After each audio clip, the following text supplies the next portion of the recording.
प्रवाशांनी तिकीट घेऊनच प्रवास करावा। चालू गाडीमध्ये कोणीही बसू नये।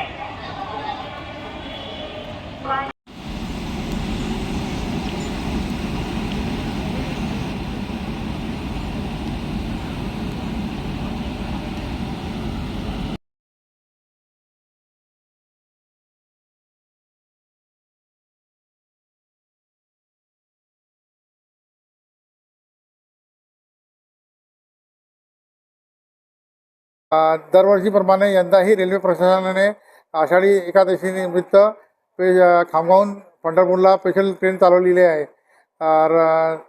तर आज जे दिनांक आहे 21/7/2026 त्या दिवशी पहिली स्पेशल ट्रेन चालवण्यात आली आहे। ती सकाळी 11:55ला रवाना करण्यात आली आहे। त्यामध्ये टोटल पॅसेंजर होते 1506, एकूण उत्पन्न होते 5,45,152।